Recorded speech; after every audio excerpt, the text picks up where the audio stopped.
It's a new life resolution. Never give up, gonna do this. Keep walking towards the light.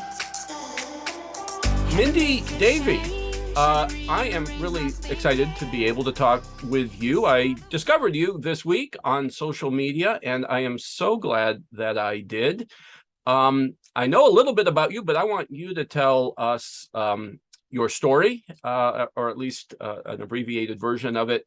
And then we want to talk about something that's happening right here in Jamestown this weekend.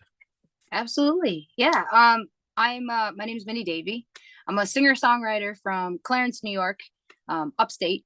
And so a little bit about me, growing up, I was a tomboy, and I had two brothers. So I kind of really didn't fit in with the other girls, in my school or in my community. And so it was really kind of hard to make friends and find like where I belonged. And so throughout my high school, when I first got into high school, my mom was my best friend. She was the only one that was really there for me. Anytime I had a bad day, she was just always there to talk me through it. And it got to the point where a weekend when I was in high school, they were having like a homecoming dance and a homecoming gathering. And I had a couple kids come up to me and they were like, "Hey, you should come to a homecoming party." And I kind of just thought like that was my first moment where I could fit in, I could make friends and, possibly find where I fit in. And I went to the party, not knowing what I was in store for. And at the party, I actually tried Oxycontin for the first time. And everything, when I tried it, just kind of went away. Everything from the bullying at school to my mom ended up getting diagnosed at the same time with endometriosis. So she was battling in and out of the hospital, so everything I was going through in life at that point just went away. It was numb. And that kind of became my new getaway. Unfortunately, I tried something else, which was crack cocaine. And that was then my second addiction that came into play. And so I started using that. And not too long after that, I was arrested my second time. And I say everything happens for a reason, because a week into rehab, when they placed me in, I found out I was pregnant. And that was a turning point for me. I knew that it wasn't just me or hurting myself anymore. It was going to hurt my unborn child, anything I put in my body. So I took for the first time ever, my rehab and my treatment seriously and dedicated my life to my unborn child, and so I graduated my 6-month treatment and I went on to have my daughter, Ariana Davey. And, she saved my life. I always say that, she saved I don't know what I would do if it wasn't for her. I still think back and wonder where I would be if that experience didn't happen.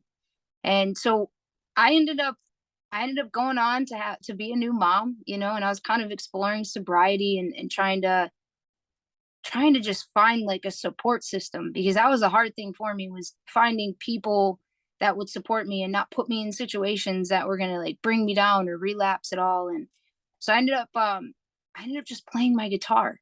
I picked up my guitar for the first time and I fell in love with that feeling again. And that music was my support. So I started singing on Periscope, on an app called Periscope, and getting myself out there and connecting with people, talking about my sobriety. And then I ended up going to America's Got Talent not too long after that. And we ended up trying out for the show.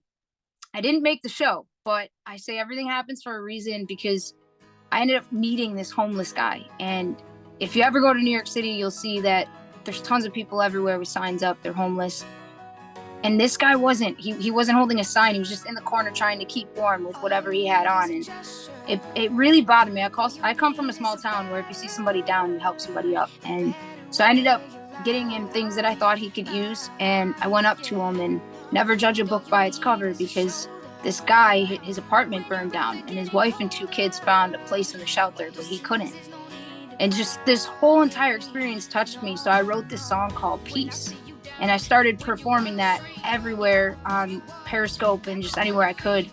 And people were connecting with it in an awesome way. Like, thank you for helping me. Like, I help the homeless now. Like, and that was the moment where I'm like, this is what I want to do. Like, I want to inspire people and motivate people and just show people like there is hope, there is another side to life, and I just continued to really just honestly write music that has a message, that has a meaning behind it. And I feel like that's my purpose in this life now. I made it out of my addiction and I'm alive. And I feel like now I dedicate every single second to helping other people realize like you can do it, with dedication, one day at a time, you can do it. I just had my 10-year sobriety mark on the 12th, which was it was mind blowing, to reflect back on everything I've been through. But I always say the main reason why I remained sober for all those years is because of my support system.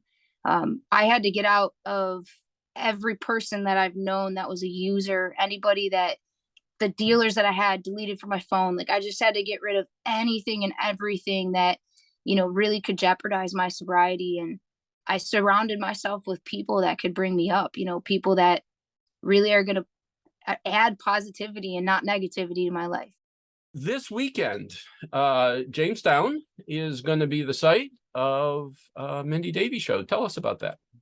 Yeah, I want to celebrate my sobriety in a really cool way, and a special way.